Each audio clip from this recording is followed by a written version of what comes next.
रे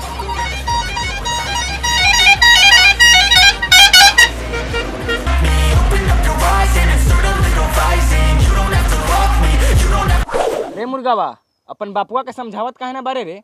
उ साला जब देखा तो तब हमरा पे पी पिनाइले रहल लागल हो कि साला हम ही बिगड़ले बनी तोरा। अरे साला के ना देखल तो प्रणाम कहना करल है, प्रणाम करबही तब न तोरा के देख के खुश रहतव। रे मुर्गावा ई कुछ फोरना हु का रे। अरे साला ई त नया कपड़ा पहन के आवत हो रे, चल ना धूरा झोक के खराब कर देवल जावा, छीनबो ना करी। हो रे चल पुराना मानो होली है।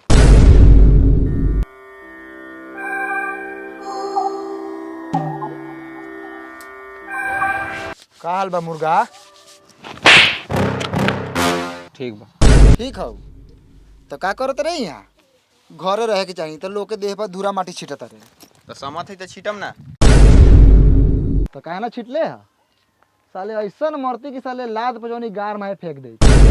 आज नु बच गेले ह, काल कौन सरवा के बेटा बचा लेतौ। तोरा के तो लगैबे करम, तोरा मेहरारू के घर में घुस के लगाएम। ए जो साला पहले मुंह साफ करके आओ तब बिहान नहीं है। गार ना फाड़ देम साले तो कही है। करऊ दिन भर तू घरे रहबा, कमाई जइबा ना, तोरा मेहरारू के बोला के हम बैठा के खियाई। हाँ तो ना बोलेब, फगुआ में सबके मेहरारू घरे है आ हमर मेहरारू ना आई। रे सरवा कौना गुण पर कमा के रखले बड़ा कमा के। ए तो हम ये कहले रही बियाह करेला, कहला तो लियाव। काहेला बोलाई, मजा मारेला तोरा। कमा के खाए में हमरो गार फाटल है।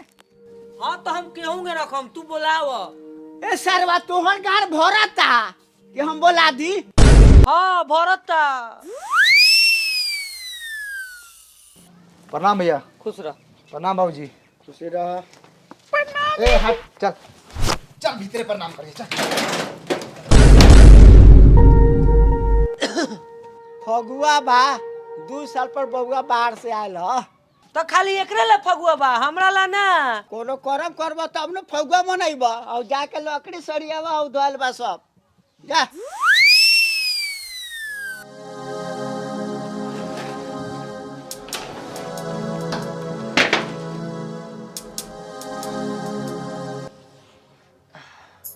बाबूजी हमें अंगूर और बिस्कुट हवा धर रखा। साला टीना घर में बहुत गर्मी लगता। टीना गरम बा, काहेला पसना के निकल तरन बुझाते नहीं की।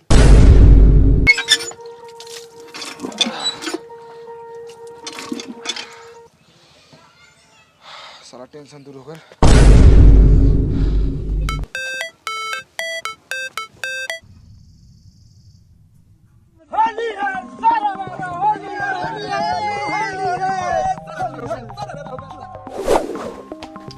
केने बा साला पच करना।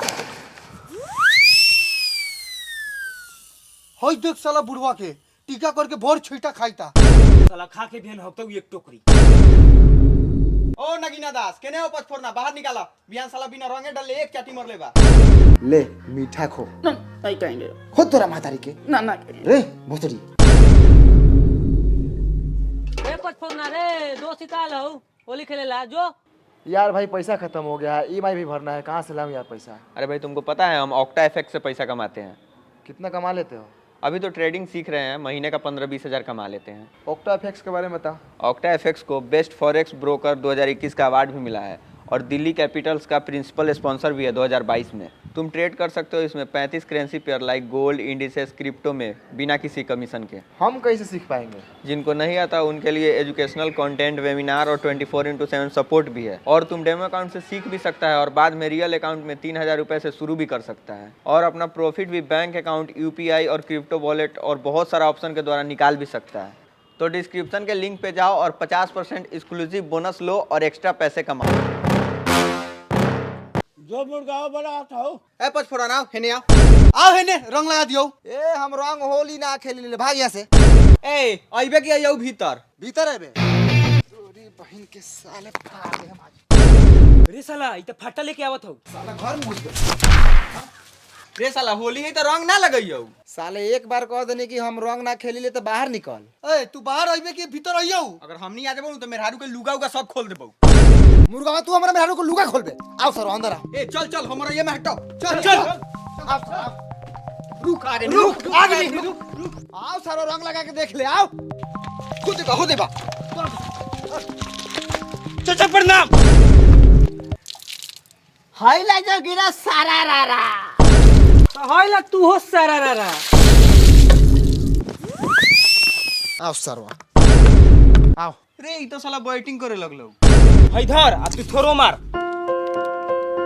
मार तोरी बहन करा सा मार। अरे बाप रे लगा मोल साले के मोल कतर मोल रगड़ साले का रगड़ लगा धूरा लगा साले मोल साले के रे साला कान्हा के बेटा मुर्गा तोरा माई के होली है भाई होली है।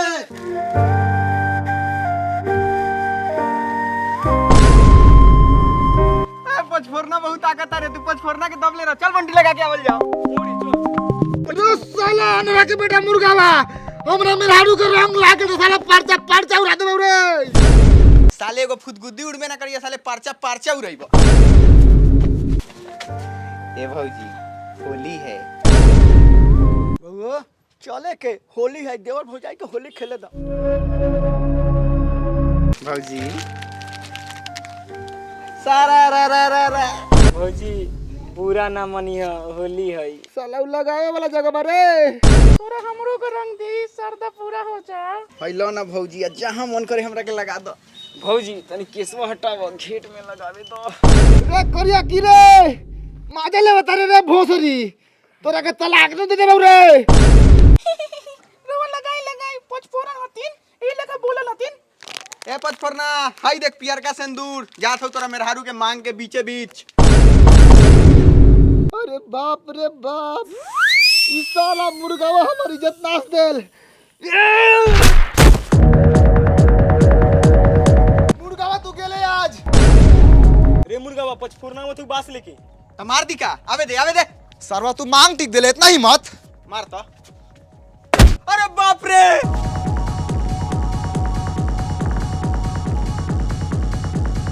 आई बाप साले अरे बाप रे। रे साला सब जल्दी उठा के ले चलो, डॉक्टर कनी ना तो मर जतई।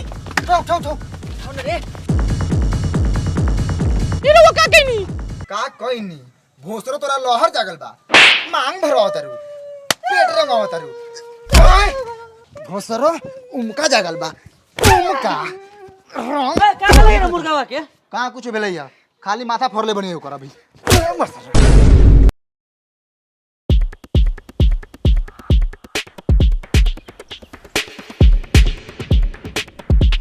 कारे पचफोरना चुप काहे बारे? हाय मुर्गावा का माथा काहे फरले? अच्छा रउए बताई रउए घर में घुस कर और मेहरारू के मांग टिक देती प्यार का रंग से तो रउआ का करती? पुआ बड़ी खियाती। रे साला रे उतर तो तू पहले हनिया आइला उतर तक नहीं तो उतर के एहसान कर ले यहाँ साला। आगे निकल जा मुखिया जी समाचार। हमर तो ठीके बा, एकर समाचार के का कहले बारे? मुर्गावा के का मुर्गा काल बा अभी जिंदे बारे। सुन लियो मुखिया जी, हमारे बेटा जिंदा बा, सरवा यही से खुश नहीं खे। तो बैठल कथी बार तू बास उठाओ आ जैसे फरलक वैसे फाड़ दो। रे है साला ललमुड़िया के बेटा कथी बोलता रे भलू साला के मतारी कान्हा के साथे भागर लखा। फाफा ओ फाफा एकर कपार फाड़ा तो हमरा देखे के बा। हाँ तो बापा कह दे मतरिया एक बार मांग टिकवा ले तू प्यार का रंग से ओकरा बाद माथा फाड़ देता हूँ। तो बोलो कहना चाह मेहरारू के मांग टिकवा बहु। पापा मौगा बड़ा का पापा तू बड़ा का कुछ बोला मूर्ति लेके बैठल बारा। साला यहाँ के सब गार्जियन मौगा है खाली मुड़ी गार के बात सुनता है सब। पापा ए मर्दे कुछ बोलाऊ ना। मुखिया जी हमरा पतो के तो मांग टिका गेल बा, ए पर का फैसला होके के चाही? मुखिया जी तंग हमारे लड़का का माथवा देख ले हम। ना मुखिया जी के आंख में कबूतर मुतले है मुखिया जी आन्हर हो गए बारन। सब बुझाता आ सब सुनातो बा, आ जब लागब एक जोराए से सबनी के थूड़े। रे मुर्गावा रे मांग टिकले तू पचफोरना के मेहरारू के? ना टिकनी का सबूत पे एकरा पास की हम मांग टिकनी तू ना टिकले ना। बोलाई मेरा रुके। हाँ बुलाओ। ए पचफोरन जाके अपन मेहरारू के बुला के लिया, ओकरा बाद फैसला होई। ठीक बा हम बोला के लिया तनी जो लियो मुखिया जी आ गेली नंबर करिया मेहरारू।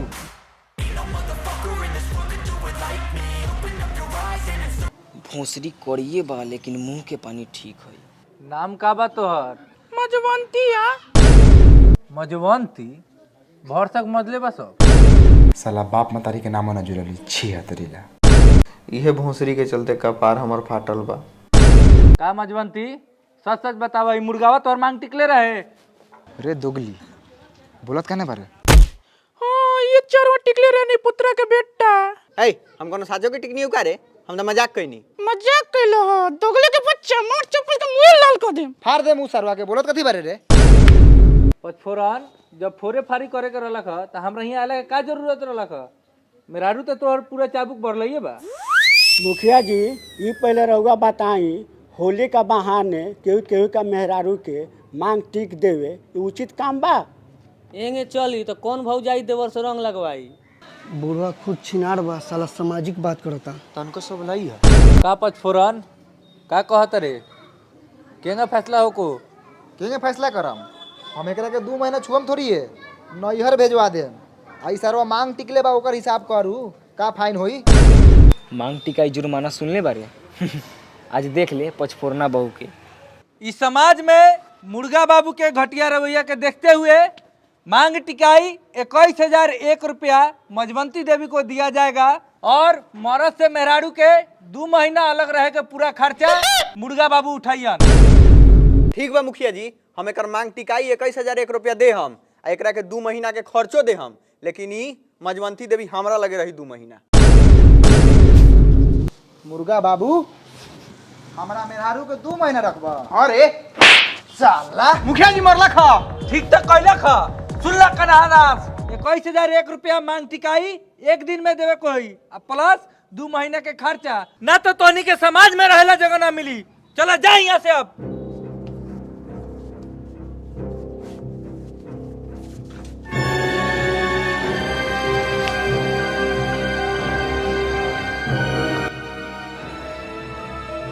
मजवांती अब रह जाइया ना जाइया। ठीक बा। साला 55 तो माला माल हो गई। I love you.